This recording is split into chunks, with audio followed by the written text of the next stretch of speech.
آج جو وظیفہ آپ کے ساتھ شیئر کرنے لگی ہوں یہ بہت ہی مجرب وظیفہ ہے۔ بہت سارے لوگ اس بات سے پریشان ہوتے ہیں کہ ان کے گھر میں بہن بیٹی کا رشتہ طے نہیں ہو رہا ہوتا، کاروبار میں نقصان ہو رہا ہوتا ہے، گھر میں ہر طرح کی پریشانی ہے، پر کام میں بندش ہوتی ہے، گھر میں دل نہیں لگ رہا ہوتا، ہر قسم کی پریشانی ہے، گھر میں لڑائی جھگڑے ختم ہونے کا نام نہیں لے رہے۔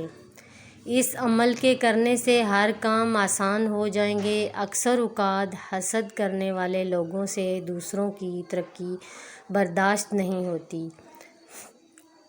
اور وہ دوسرے پر جادو تعویذات کے ذریعے بندش لگوا دیتے ہیں کہ کاروبار بندش، لڑکیوں کی شادی میں رکاوٹ، اولاد کی بندش وغیرہ وغیرہ۔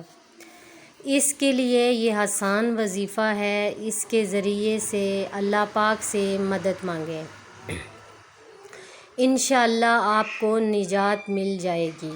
ہر قسم کی بندش دور کرنے کے لیے یہ عمل لاجواب ہے۔ تو ناظرین اکرام، چلتے ہیں آج کے وظیفے کی طرف۔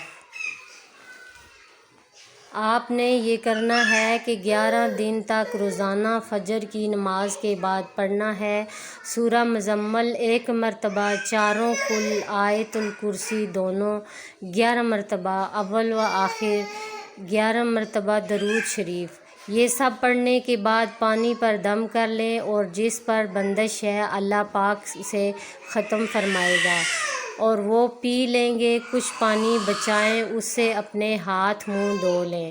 انشاءاللہ 11 دن کے اس عمل سے آپ کی تمام بندشیں ختم ہو جائیں گی اور آپ محسوس کریں گے جزاک اللہ۔ اگر میرے چینل پر نئے ہیں تو میرے چینل کو سبسکرائب کیجئے اور شیئر کیجئے، اور آپ کے شیئر کرنے سے کچھ بھی نہیں ہوگا، بس صرف مجھے حوصلہ مل جائے گا، تو پلیز کائنڈلی اس کو سبسکرائب ضرور کیجئے گا۔ اللہ حافظ۔